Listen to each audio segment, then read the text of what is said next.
Hello बच्चों, welcome to doctor Shalu classes. कैसे हैं आप सब? आई होप आप सब मजे में होंगे, खुश होंगे, अच्छे होंगे और होने भी चाहिए, क्योंकि हमें खुश रहने से, अच्छे रहने से हमें एनर्जी मिलती है और एनर्जी हमें चाहिए अपनी नीट की प्रिपरेशन के लिए। तो इसलिए हमेशा खुश रहिए, हमेशा मुस्कुराते रहिए, मेरे चैनल को देखते रहिए, लाइक करते रहिए, सब्सक्राइब करते रहिए। बेटा, आप लोगों के लाइक्स एनर्जी है, मोटिवेशन है, तो प्लीज इस चैनल को लाइक करते रहिए और शेयर करते रहिए। ठीक है, हम आज करने जा रहे हैं +1 का चैप्टर। हम ऑलरेडी लिविंग वर्ड के 3 लेक्चर्स अपलोड कर चुके हैं। जो भी बच्चा आज यहाँ पर नया है वो प्रीवियस 3 लेक्चर्स देख के आए, और अभी तक नहीं देखे हैं तो क्या कर रहे हो, जाओ जल्दी से और उन लेक्चर्स को देखो, ताकि ये लेक्चर आपको बहुत अच्छे तरीके से समझ में आए। ठीक है, ये लेक्चर जनरली बच्चों को बोरिंग लगता है। इस लेक्चर के अंदर बेटा रट्टाफिकेशन कुछ नहीं करना है, बस हमें समझना है, हमें कॉन्सेप्ट समझना है। वो कॉन्सेप्ट अगर हमें समझ में आ गया तो कोई भी क्वेश्चन आएगा, you are able to crack it.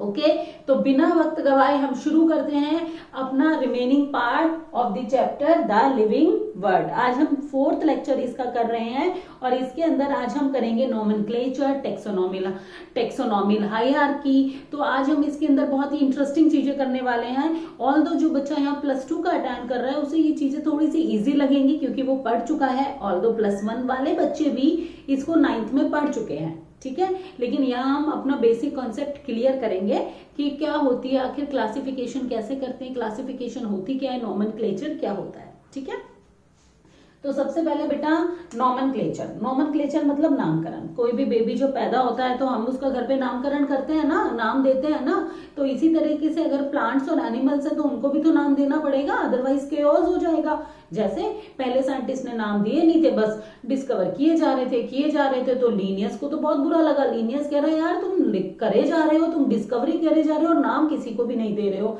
ऐसा कैसे चलेगा। तो हमारे पास टर्म आई बेटा नोमेनक्लेचर। नोमेनक्लेचर का मतलब होता है नामकरण, किसी को नाम देना। ठीक है, तो 2 तरह के नेम दिए गए बेटा। 2 टाइप्स ऑफ नेम्स होते हैं। एक तो होता है कॉमन नेम, एक होते हैं बेटा कॉमन नेम, जिन्हें हम वर्नाकुलर नेम भी कहते हैं। कॉमन नेम होता है बेटा जो हम अपनी लैंग्वेज में, देसी लैंग्वेज में, हरियाणा के लोग हरियाणवी में, महाराष्ट्र के लोग मराठी में, तमिल में और आपके तेलुगु में, मलयालम में, जो भी हम लोकल रीजन से बिलोंग करते हैं, तो हम जो प्लांट्स होते हैं, एनिमल्स होते हैं, उनको एक लोकल नेम दे देते हैं। जैसे कि हम कहते हैं गुलाब, इंग्लिश में रोज कहते हैं, हिंदी में हम गुलाब कहते हैं। ठीक है, और बहुत सारी लैंग्वेज के अंदर हम उसको किसी में रोजेब कहते हैं, किसी में रेजॉब कहते हैं। तो इसमें लैंग्वेज में हम अलग अलग कहते हैं। ठीक है, अब जैसे कि तितली है, बटरफ्लाई है, उसको हम प्रजापति कह देते हैं दूसरी लैंग्वेज में। तो अगर हमसे कोई बोले प्रजापति उड़ रहा है तो हमें समझ ही नहीं आएगा भैया कौन उड़ रहा है, क्या है प्रजापति, क्योंकि हम लोगों को वो लैंग्वेज नहीं आती है। ठीक है, तो जो कॉमन नेम्स होते हैं वो बेटा बहुत ही रेस्ट्रिक्टेड एरिया में समझे जाते हैं, उनके बाहर उनका एग्जिस्टेंस नहीं होता है, क्योंकि उनके बाहर हम लोगों को समझ में नहीं आते हैं। अगर मैंने अपना लिटरेचर लिखा और उसमें मैंने लिख दिया भैया प्रजापति ने ये, प्रजापति के साथ ये होता है, अगर हम उसको प्रजापति क्यों कहते हैं, क्या कहते हैं, लोगों को पहले यही नहीं समझ आएगा भैया ये Prajapati, what the hell is Prajapati है क्या।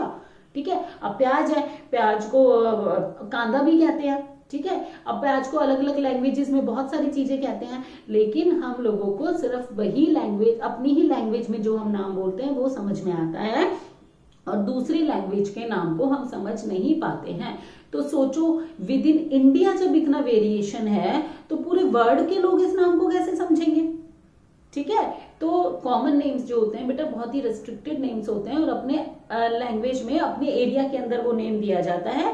जैसे कि अगर हमें लगता है कि जो कैलोट्रॉपिस है उसमें से मिल्क निकलता है, तो कैलोट्रॉपिस तो हमने बोल दिया साइंटिफिकली, लेकिन उसको हम आंकड़े का पौधा कह देते हैं। तो आंकड़े का पौधा अगर मैंने अपने रिसर्च में आंकड़ा लिख दिया तो किसी को समझ नहीं आएगा कि आंकड़ा है क्या। ठीक है, तो कॉमन नेम्स होते हैं बेटा जो हम अपनी लैंग्वेज के अंदर, जो हम जहां रीजन से बिलोंग करते हैं वहां हम देते हैं। जनरली इन नेम को यूनिनोमियल भी कहते हैं, क्योंकि ये 1 वर्ड में होते हैं, क्योंकि कॉमन नेम 1 वर्ड में होते हैं। ये साइंटिफिकली एक्सेप्टेड नहीं है, कॉमन नेम साइंटिफिकली एक्सेप्टेड नहीं है। तो इसके लिए साइंटिस्ट ने क्या किया कि भैया ऐसे तो दिक्कत होगी, ऐसे तो हम लोग कुछ समझ ही नहीं पाएंगे, तो उन्होंने साइंटिफिक नेम दिए। उन्होंने क्या दिया? Scientific name.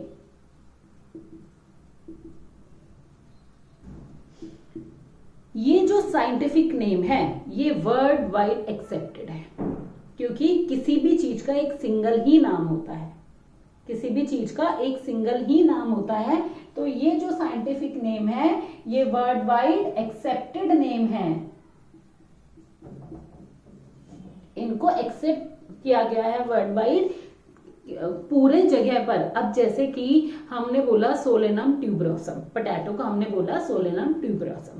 पोटैटो हो गया आपका कॉमन नेम, जो आलू को हम जगह जगह कुछ भी कह सकते हैं, लेकिन सोलेनम ट्यूबरोसम वो नेम है जो इंडिया में भी बोला जाएगा तो सोलेनम ट्यूबरोसम बोला जाएगा, इंग्लैंड में भी सोलेनम ट्यूबरोसम बोला जाएगा, कनाडा में भी सोलेनम ट्यूबरोसम बोला जाएगा।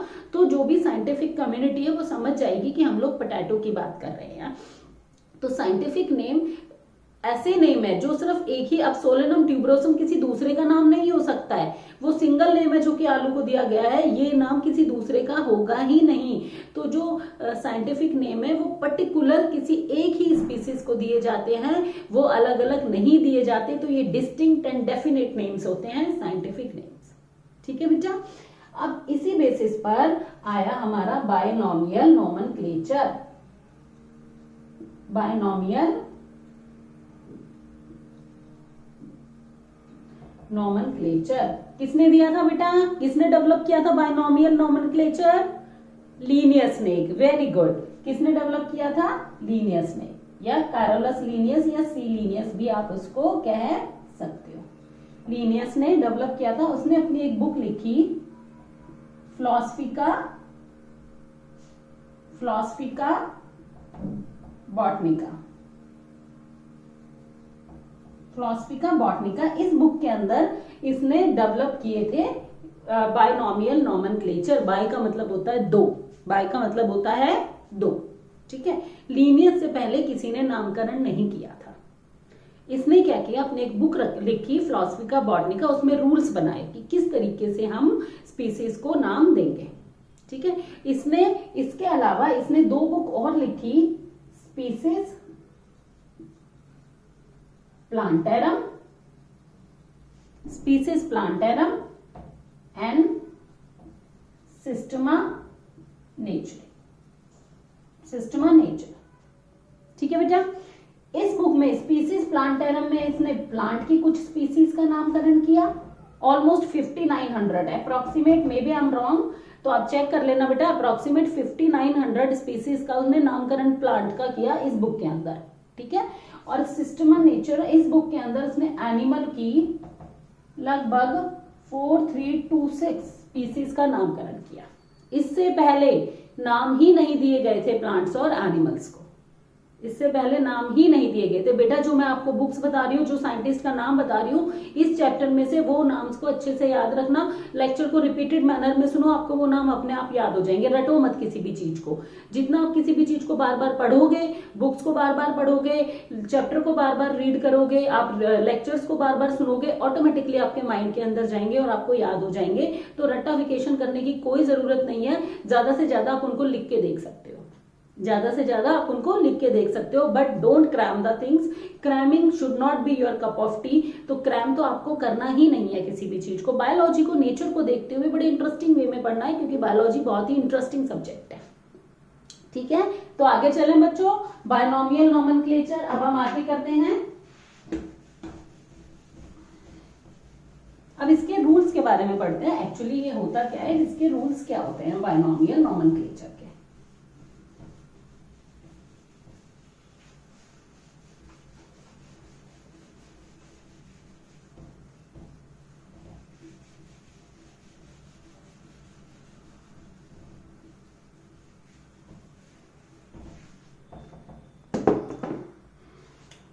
बायनॉमियल नोमेनक्लेचर,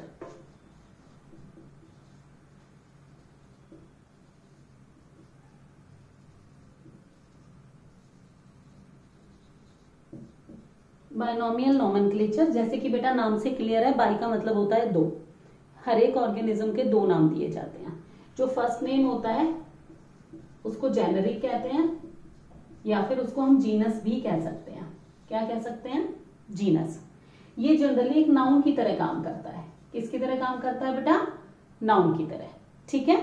जो सेकंड नेम होता है वो स्पेसिफिक होता है, पर्टिकुलर होता है। जीनस एक से ज्यादा हो सकते हैं, लेकिन स्पेसिफिक यानी कि इसको स्पीसीज भी बोला जाता है। और ये एडजेक्टिव का काम करता है।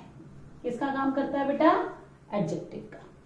तो बाइनोमियल मतलब लीनियस ने टू सिस्टम ऑफ नोमेनक्लेचर बनाया। जो पहला नाम होगा वो जीनस होगा, जो दूसरा नाम होगा वो स्पीसीज होगा।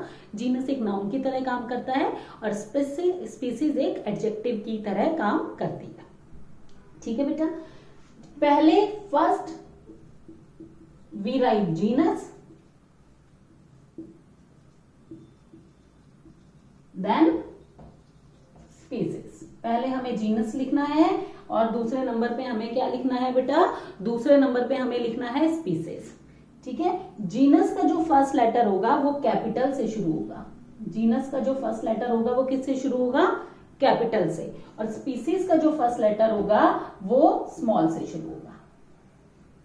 स्पीसीज का जो फर्स्ट लेटर होगा वो स्मॉल से शुरू होगा। जैसे मैं आपको नाम बता देती हूं, हमने लिखा होमो सैपियंस। होमो जीनस है और सैपियंस स्पीसीज है।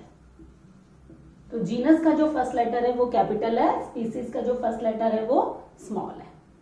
Understand? Homo sapiens, मैंजिफेरा indica, Solanum tuberosum. ठीक है।